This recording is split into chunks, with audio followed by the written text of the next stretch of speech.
I want to ask a bit more on your work. First off, like, what was it like working on the lake of Zhang? What was the name of that lake? Or the Oh, Chinese propaganda film? Chosan in Korean, I might be pronouncing it wrong. In Chinese, it's Changjinghu, like Changjing. Lake Changjing. Hmm. Yeah. Have you heard? I'm just curious if you heard about, because it's a relatively pivotal event in the Korean War, because it's when China was first involved in the Korean War. And simple history that I'm sure a lot of people are familiar with is that basically the UN and South Korea, they were winning the war, and they almost pushed the North Koreans out of the Korean Peninsula, and then China intervened, and basically it's like, heck Yeah, no. And then over 1 million soldiers from the People's Volunteer Army yeah, invaded. Yeah. yeah. In the history books, more people are familiar with like not the lake, but the Yalu River, right? Oh, When Yalu the River is a yeah huge thing too. Yeah. yeah. So yeah, I mean, yeah, that's when what is it, like 1 million Chinese troops like entered Yeah, the peninsula or something over a like that? million, and even Mao's son, Chairman Mao's son, was amongst them. And it's just crazy, sort of picturing like that many human bodies crossing at once. And it's kind of ironic because I actually did two Korean War movies, one in the U.S. and one in China. So I fought the Korean War in Whoa. two different countries. You It's fought, what so I mean. you were an actor, what was I your was an role in actor both? for both, and I was working crew. So it's a unique position. So in the Chinese production of it, I was actually working as a translator, and I was supposed to act in it, but then it didn't get to my part, and the pandemic broke out. Then I came back here, and then obviously the pandemic broke out in the US as well, and then kind of paused everyone's careers for a while. And last year I You're was a in double Georgia agent. for. But Sorry, the go funny ahead. thing is, I played a Chinese soldier in Georgia and in China. So I stayed loyal to the PVA, the People's Volunteer Army. So yeah, I don't know what you want me to talk about first, but yeah, it's wild that I got to kind of be a part of this story in both countries. And again, this is just a dream if I ever get there. And not to say that, of course, war is a fascinating topic in itself, not because like we like war and violence, but because I think war changes the course of people's journeys and histories and forces people to literally move or change their lives. But I hope there are more Korean War films, because it it was really a world event, because so many parties were involved, and the way that it changed kind of the political dynamic in East Asia, it can still be felt today. And you being in Seoul, you feel that legacy. And I don't say this proudly, but because of China, North Korea exists. If China didn't cross the Yalu River, if China didn't push the UN forces out of Chosan Reservoir, North Korea would just be united. It would just be one Korea. So I apologize on behalf of China that North Korea exists because of the Chinese intervention. But I would say that it was such an honor being a part of these movies, because ultimately you're generally telling three important perspectives: the perspective of the UN, which is primarily represented by the United States; the Korean perspective, because you have all these refugees running around. Um, at the time, obviously, South Korea was actually weaker than North Korea at the beginning, very very beginning of the war, and so South Korea is sort of gathering itself, building up its military, trying to kind of get everything together. And then it represents the Chinese perspective, and obviously China at that time had something to prove as well, because you know um, China, and this is taught in sort of their patriotic education, so I hope I'm not subconsciously impacted by that. But China sort of, for 200 years of modern contemporary history, China was sort of kicked around. They were kicked around by the European powers. They're kicked around by the Japanese. And then so at the end of World War II, Mao said, whoa, all these Americans, Europeans, and South Koreans gathering on our border, we got to prove something to them. And so I think the Korean War is such a dynamic space to explore all those perspectives. And That's a great point. There should be yeah, more Korean War films. yeah, no, I want there to Yeah. be. So not that, again, like I said, it's such a devastating event. Millions of people died, and the Korean people suffered the most. But because the Korean War has sort of established what, again, that situation and the identities of so many people to this day. And yeah, so obviously the Chinese film is just a generic propaganda film. Kind of a fun fact: recently in Chinese media, there's always like 1 to 2 Korean War films a year because it's the first one of the biggest wars where China and the U.S. directly fought each other. So it's great Mm, propaganda material for right. Chinese media and Chinese government. Oh my God, there's so many TV shows and like more than like 2 or 3 Korean War movies coming out in China specifically. And then of course I'm butchering the pronunciation, but I've seen Taegukji, like the Brotherhood of yeah, Taegukgi, Brotherhood of War. I Taegukgi. was about to say it. Yeah. Great movie. And I've seen a couple other Korean movies about the Korean War. And it's interesting because if I'm not, again, you might need to double check me, but I think the last time the US there was like an American production of the Korean War was like during the 50s and 60s. So I worked on this movie called Devotion. It stars Jonathan Majors.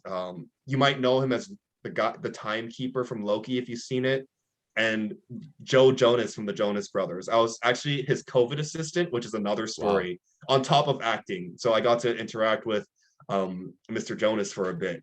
But yeah, I was really ecstatic that they were telling this story in the US. And based on what I know, I didn't have access to the full script, but it seems like it was a pretty balanced story, and that the American story is focusing on the relationship between this white pilot and this black pilot in the Air Force.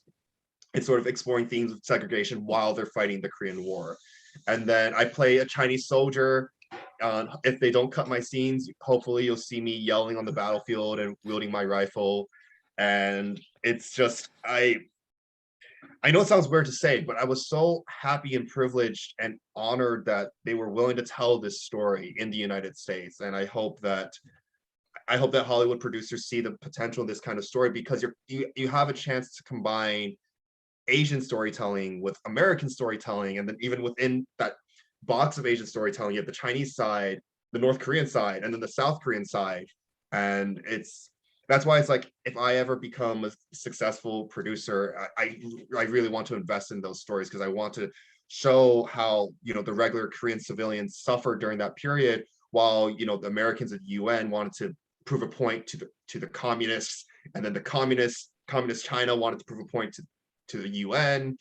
And it's just I get perked up talking about it. And just having a small part in both big productions in the United States, Devotion, which is coming out this fall, and then the Battle of Lake Changjin, which is already out. I don't know I don't know off the top of my head where you could watch it unless you have access to Chinese streaming sites.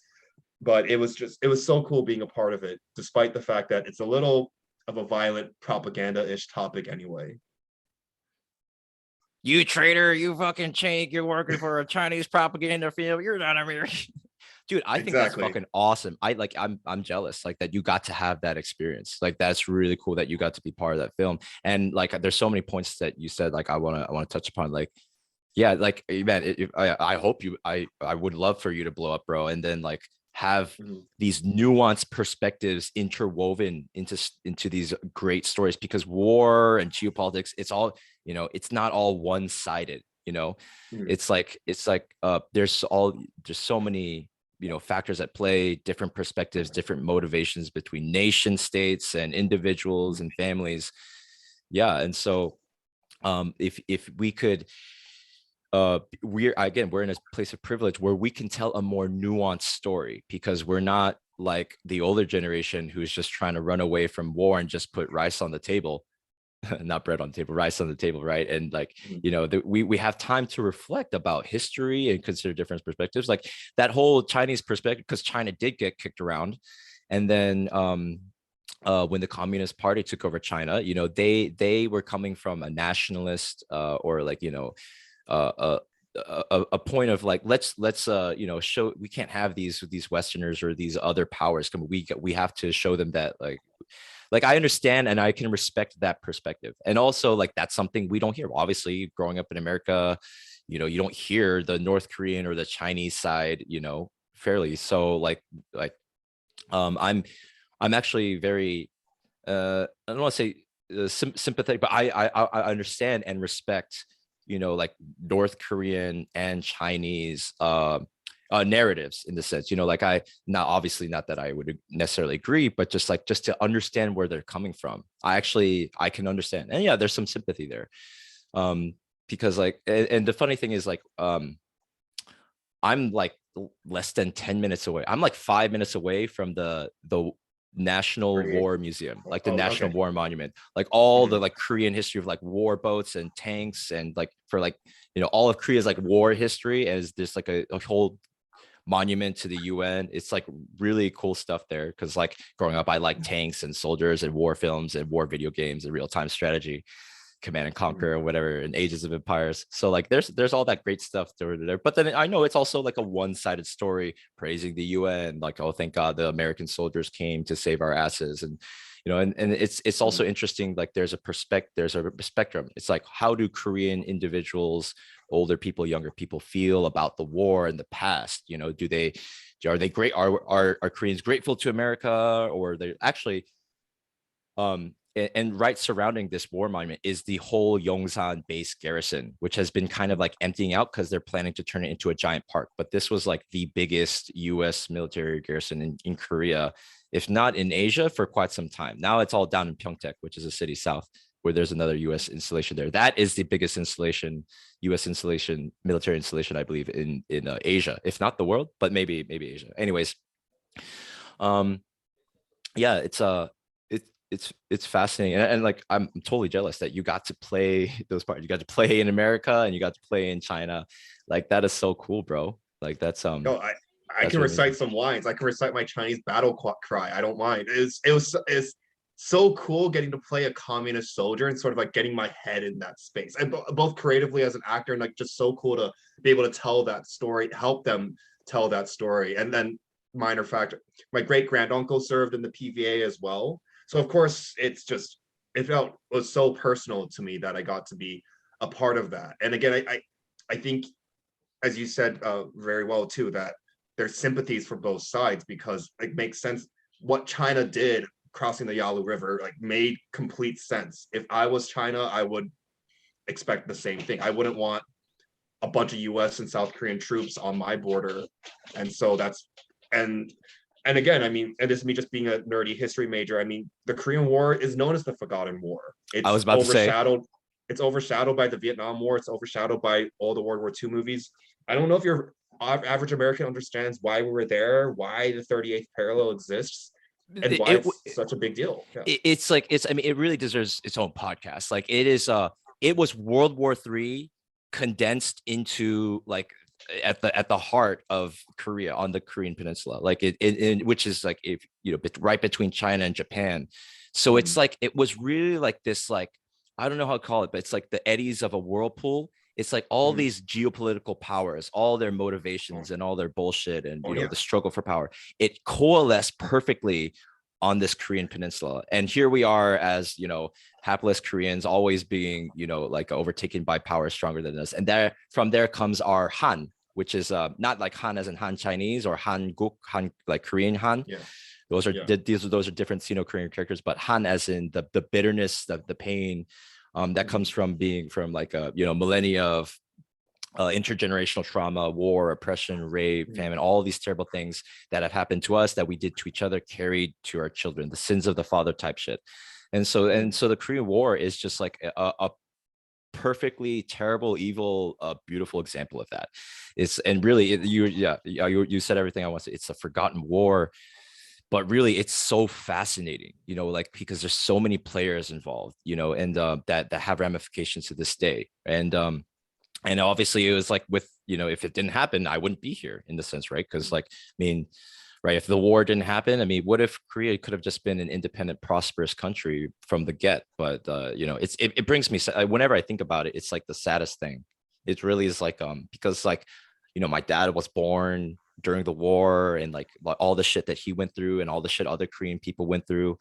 And Mhm. it's like, yeah, I could talk about it forever. And before I forget, Taegukgi, The Brotherhood of War. That is, for me, is my favorite war film, if not my favorite Korean film. And to be fair, I have not watched a lot of Korean films, but that is like my favorite Korean film slash war film, because it really captures both. It doesn't make the North Koreans look bad. It makes the South Korean government look bad as well. And And it's just like it's so like personal and relatable to every Korean. And it's just like it's Mhm. such a powerful story. And it's so Korean, and it's like its direction and the way it evokes emotion to the audience. And so I would really encourage any Korean person or anyone who's into Korean film or war film to study it, because I think that is more emotionally intense and relatable as a Korean, as an Asian, than Saving Private Ryan. You know, Mhm. I mean, which I love Saving Private Ryan, but it's just so intense and nuanced. And like I cry every time I watch it. Yeah, the Taegeuk, the Brotherhood of War. They're um, it's really an amazing film. So It's really powerful. I mean, as a non-Korean, it was very impactful for me. So I can only imagine as a Korean how much more impactful it is. yeah, I mean, I really think everyone, because I grew up watching that in America, and I'm like, holy shit, and then I was just like this. Maybe I was like 13 or something, so that it was really intense. But Mm. man, I feel like we're. How are you doing on time? I'm good. I'm good. I'm happy to talk as long as you want. Yeah. There's so many things I want to talk to you about, but what's the deal with American born Chinese for our listeners? Like, what's going on here? How's the production going? And how is it working? What is your Oh, role yeah. on American born Oh, Chinese? for sure. And I'm happy to talk about it. Funny thing is that, and again, I mean, I hope Disney doesn't find this and gets mad at me, but I was hired so quickly that I never signed an NDA. So in theory, I could talk about it all, but obviously I won't. Um, but it's just interesting sort of how I found the job. I mean, first of all, for listeners, and to be honest, I didn't know much about the graphic novel until I was brought onto the project. So it's based off this project, based off this graphic novel by, it's a Cantonese name, so I might not be saying it right, by Jean Lin Young.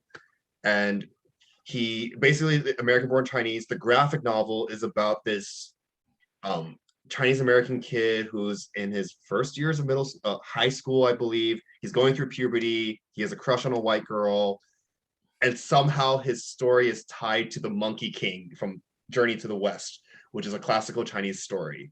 And it's kind of wonky. It's silly, wonky, but I endearing love all it at the same already. time. Yeah, and I then I, I basically the mean, monkey. Yeah, go ahead. oh, I mean, I was just gonna say, yeah, I can totally relate because I've had crushes on white girls too. And the Monkey King was your mentor as well, like people from gods from Korean mythology were your men.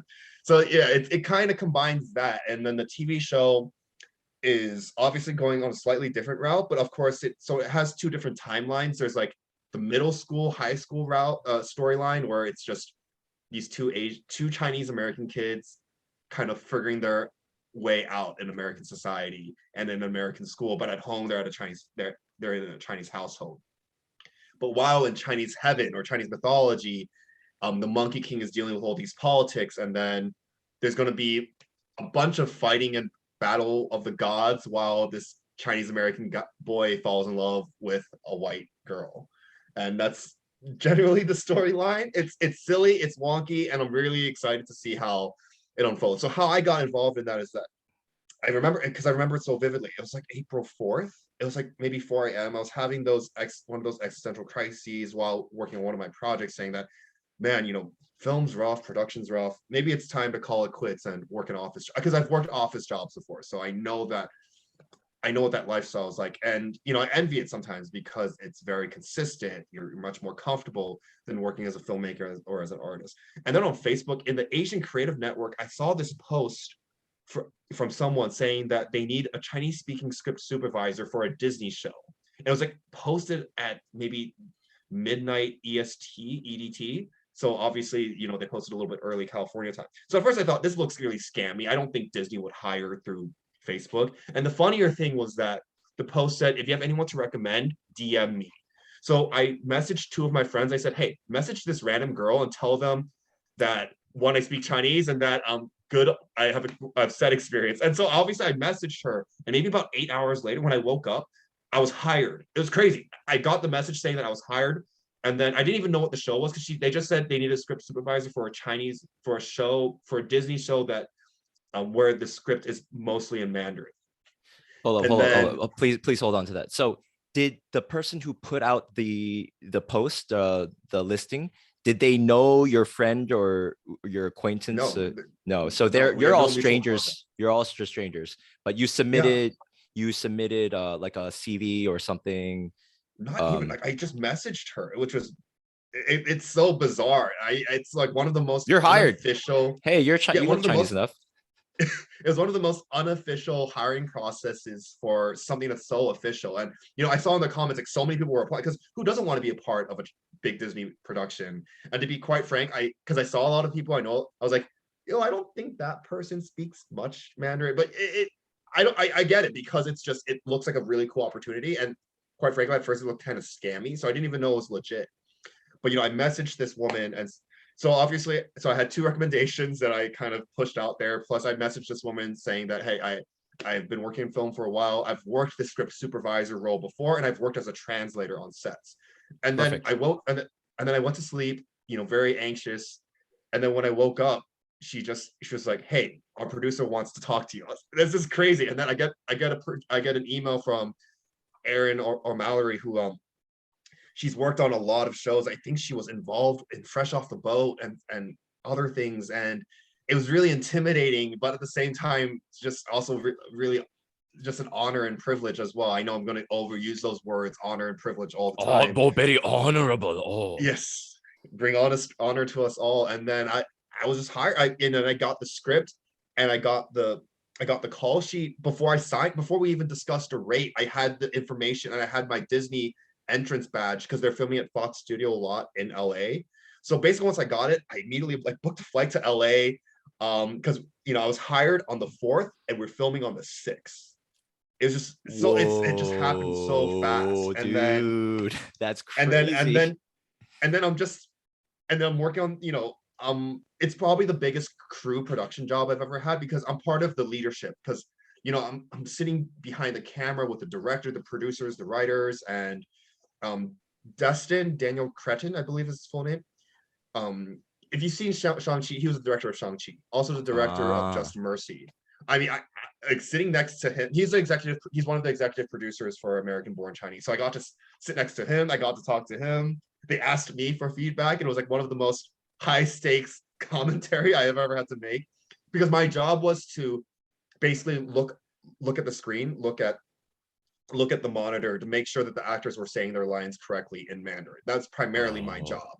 And maybe to help them correct their lines or help them practice, that sort of thing.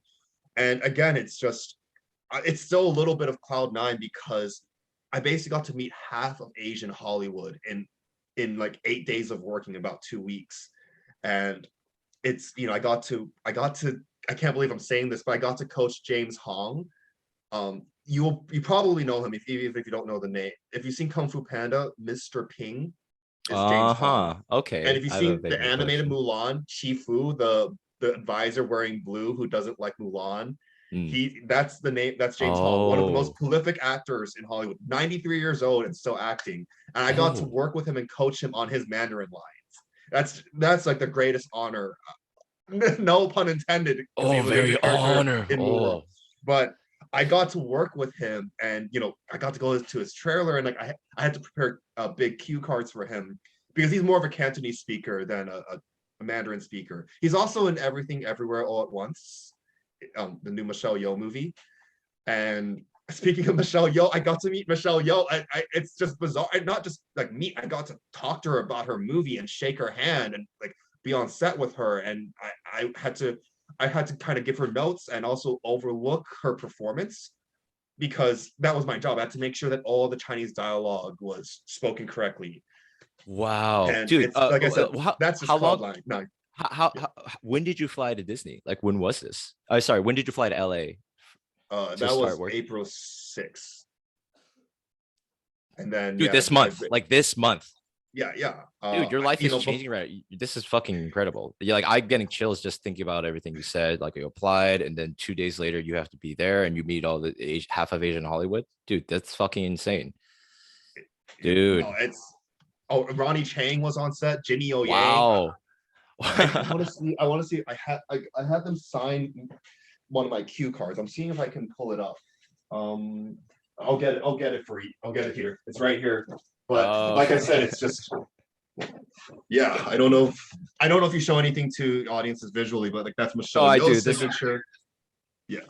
yeah, this is. And I mean, then this people will see this on Jimmy O YouTube. Yeah, Yang. for the Yeah. listeners, blue. There's a big blue card, and there's all these famous Asian American like actors and comedians signing this stuff. So this is amazing.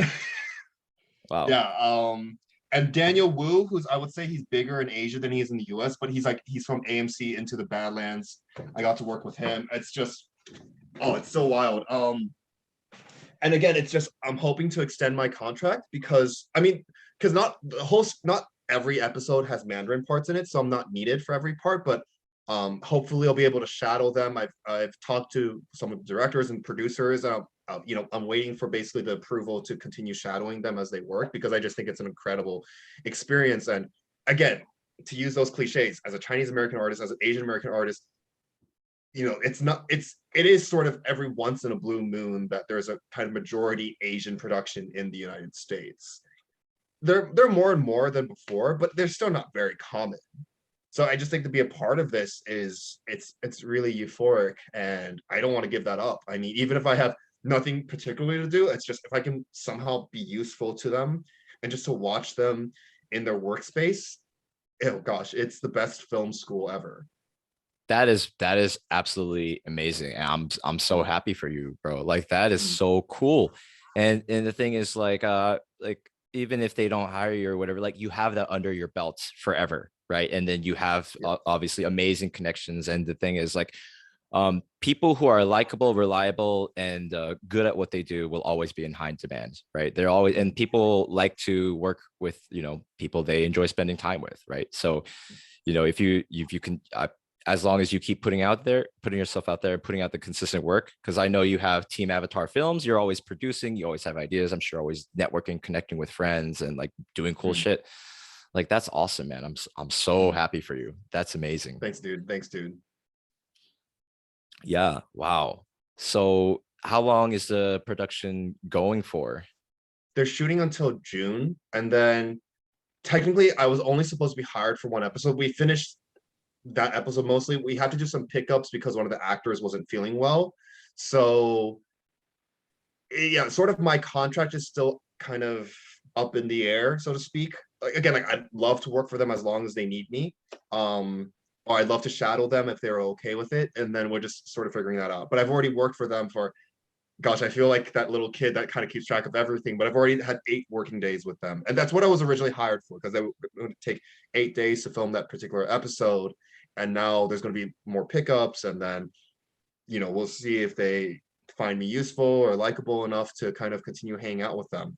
Because again, it's just because it's not just those well-known names. It's like the stunt team is the same stunt team that worked on Shang-Chi. I met the stunt double for Michelle, and like it's just like I said, it's literally Disneyland for an Asian American filmmaker. Yeah, you're in it, And man. it's just Wild ride. yeah, it's just crazy. Like when I got the call sheet and the script, and I was like, American born Chinese, and like I was seeing like Michelle Yeoh's name and Daniel Wu's name on the call sheets. I was like, this is crazy. That is awesome. Mhm. Wow, I'm looking forward to see it. Oh, for sure. And- I would love to encourage everyone to take a look at it. I mean, it's just I think it's going to combine a lot of wonky and cute elements, and there's going to be something for everyone. And it's a 6-episode mini, sorry, correction, 8-episode series on Disney Plus, and it's going to be coming out in the fall. And Whoa. most of my input was done on episode 4, but hopefully we'll see if they're going to have me consult on the other episodes. That's awesome. And if you don't mind me asking, you've also interviewed other filmmakers, right? I assume you've met a lot of people that also do film and media. Well, yeah, let's see. Chelsea is the only one that comes to mind right now. Let's see, other people who are filmmakers. I mean, I interviewed Danny Cho, LA Korean American comedian. Let me see. So he's in entertainment. Let me think. I've interviewed a bunch of different people. So like forgive me, mime timers, if I can't think of another you're good. entertainment. But like I mean I work in entertainment in a way. Like I do like model casting stuff, and You know, I've been on different sets here in Korea for different stuff. Like we've supplied, my partner and I, we supplied like extras and models for like a commercial film for Samsung a while back. Mm, You know, they needed a model, so we provided it to them. And then what else? Like for a Netflix series, a mm. very popular kind of K-pop series on Netflix. Oh yeah, my name is actually in the credit with my partner for Drama World season 2. Like we helped with, like, as casting directors, we helped provide like you know, other like international foreign extras to Mm, appear in sets, right, at different mm, points in the show. And so yeah, I that stuff is cool. You know, working in entertainment, you know, working in media is fun. mm.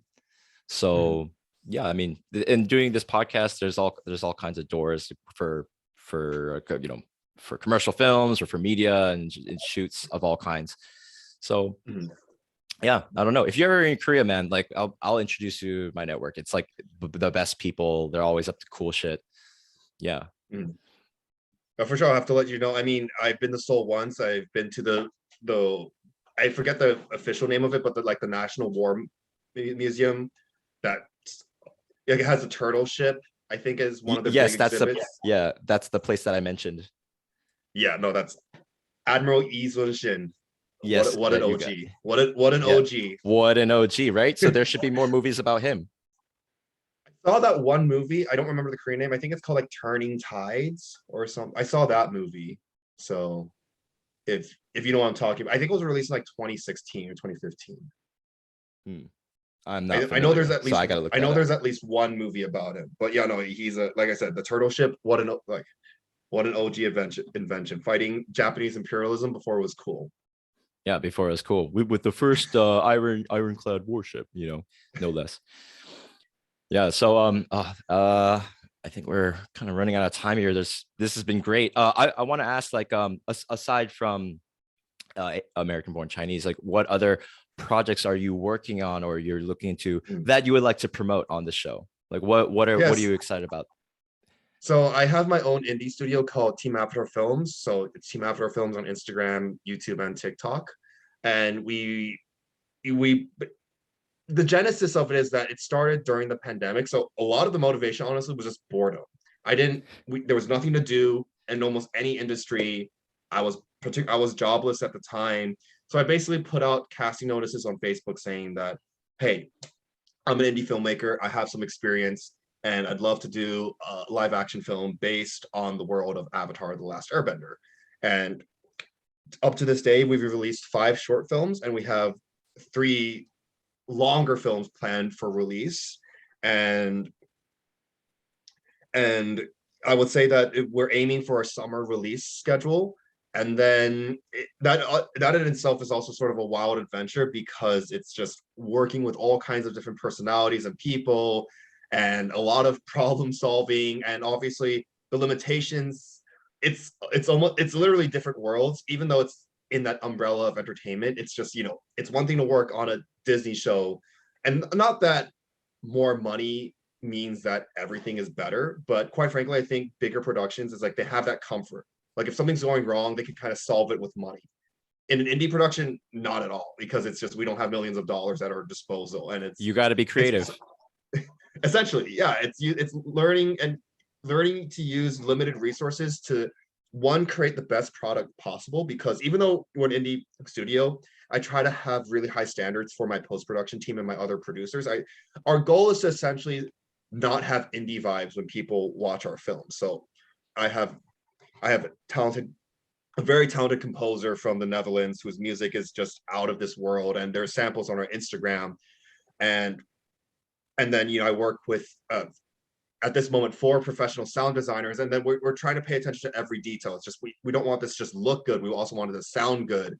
and and again, like working with those limitations, we want to make the best film possible. So it's not just out of a desire to make nerdy Avatar live action covers, but I wanted to ultimately create opportunities for other artists, not mostly Asian artists, but we did work with some non-Asians as well, both in terms of actors and crew, because ultimately, and this is actually the advice of a lot of people at the top, even they say that ultimately it's best to create your own opportunities. And one, it's like you learn a lot just by creating your own stuff. And you, even if you make a lot of mistakes, even if the film ultimately isn't that good, you will learn a lot. And then ultimately I also use this for my resume. I mean, when I applied to even the ABC job, American Born Chinese, and other crew jobs, I put this on my resume that I know how to produce a film and that I know what goes into filmmaking. And Team Avatar Films has taught me so much about the nuances of making a good product, and then also how to deal with, I probably worked with, I've lost count, maybe 80, 90, 100 personalities at this point. Everyone from like like a background actor to other producers to distributors, CGI artists, sound artists, Erhu soloists, Erhu is the Chinese violin, essentially what is Chinese violin, and musicians. So it's just wild bringing that team together. And I'll be honest, it's, as much as I find producing to be very rewarding and interesting, it's very exhausting work. So I don't know if I want to like do this forever, or I think the next time I do it, I want to make sure that I have a better base for it, because it's just a lot managing that many people for and we're planning on releasing 80 more minutes of footage. And it's crazy because like for each minute of footage, you have to edit a lot, you have to color grade, you have to sound design, you have to compose music for it, and then for the shots that need VFX and CGI for it, you have to be very meticulous with it. So Team Avatar Films, it's my, of course, it's sort of my, it's my brain, what's the term, I forget, but it's like it's my brainchild. But of course it's a brainchild that I get frustrated with, but at the same time I want to use it as a platform to not just elevate myself, but elevate everyone that works with us. And in the end, and hopefully I can I may have shared something with you, but we've already released some announcement trailers that have gotten, a couple tens of thousands of views and stuff like that.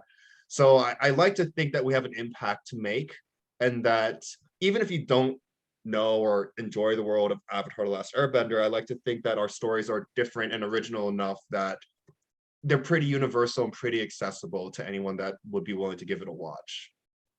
Well, it sounds like you're making everybody's dreams come true. And yourself and Trying to. the people you work with, and then the audience is just like, oh yeah, like Avatar: Last Airbender. It's such a cool, cartoon. It's such an amazing universe. Like, what if they made a live action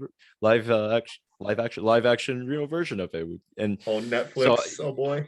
oh yeah, man. Who knows, right? I mean, Yeah. if you talk right people, secure the rights or whatever, right? I mean, Mm. and at the end of the day, even if it, it doesn't turn into something like that, that experience under your belt is key. So I mean, for other aspiring creatives or like filmmakers out there, just start somewhere, right? Maybe the goal for you, or maybe you want to get into Hollywood or some kind of bigger production house or something like that. But even if you just have something of your own, then at the end of the day, what people value, people who really know their shit, people who really get shit done, what they really value is people with experience, people who have done the work, right? People who have had, you have to negotiate with the cast and, deal with different personalities and drama and work environment, and be resourceful when you have no resources. That's what being resourceful means, right? Like all those skills, translation, script writing, editing, right? Like you put in the work, like you do the boring work and you put the time in, and then you have that real world experience. Like, oh, I don't know if I want to do this forever. But the fact that you have that experience at all is priceless. And the thing is, like, anybody can do that. Anybody can build something. And even if it's not like great, or you're not, it's not like the most amazing thing, the fact that you have that from that experience, you can build upon the experience and your skills and your network even more, until it just comes to a point where it's just like, okay, your skills and your experience have stacked up, that you hit the right target for the requirements to fulfill some sort of other role in service to another entity, another individual or a group. So I would like to, my takeaway from what all the awesome stuff you said, Team Avatar Films, the stuff that your experience is king. More and more I realize, like, I don't care if you went to Harvard for law school or Berkeley or whatever, like, do you have the experience? Like, I think experience is really, really key. And so, like, that's why I try to do this in my podcast. It's like, oh, I wish I had more resources. I wish I could do, like, I want to be like the Korean American Joe Rogan, like, and my problem is I want to do everything. Like, I want to do, martial arts and stand-up comedy. I did a couple sets this past weekend. It was fun. you know, and I want to Mhm. go back to the music open mics and play guitar and sing again. So like I got to be careful because I shouldn't spread my energy too thin. But you know, like Joe Mhm. Rogan's, he's a famous MMA artist, MMA fighter and commentator, and he's also a famous comedian. And you know, so he has like that network with famous comedians and famous mixed martial artists, and he knows his craft and all these different. Like he's a master in of several trades, you know. So like I kind of want to do that in my own stuff. And so like I have that self-doubt, right? Some people might look at this like, oh, my time, like you're doing it, you know, like you're the people like, oh, I wish I had that. But it's like, I'm just a bum. Like anyone can do this. Anyone can just take the time to sit there, but it just takes time. And you countless obstacles and tiny countless steps and little boring tasks.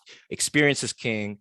Do the boring work and build something for yourself. If you wanna be part of something great, you can also in order to prepare. I don't know what you said earlier, but exactly what was it again? It's like build in preparation for something, build something for yourself. You said you got this advice a lot. What was it you said again? You said it so well. Oh, I'm trying to remember what it was exactly. Sorry. No, it's okay. It's okay. It's basically like, even the people at the top, they said like ultimately you have to create opportunities for yourself. Yes, create opportunities for yourself. Yes, that's exactly it. Mm, Very well encapsulated. mm, Okay, mm. well, is there anything else you'd like to say Oh no, just as we thank wrap you this so up? much for this conversation and that I enjoyed this a ton. And I'm so glad that we got to talk about so many, I would say, compelling, important, relevant topics. And like I said, I can't thank you enough. And I hope we can collaborate again. And I hope that your viewers get something out of this. And yeah, just let me know if you need anything. And thanks for letting me, talk about the importance of the Korean War, my start as an Asian American filmmaker, and Team Avatar Films, which again it's growing, it's budding. I'm excited for it, despite a lot of the challenges, because this has been a Team Avatar Films was like basically the center of my career for a while. Of course, like I still did side projects whenever I got like American Born Chinese or Devotion in Georgia.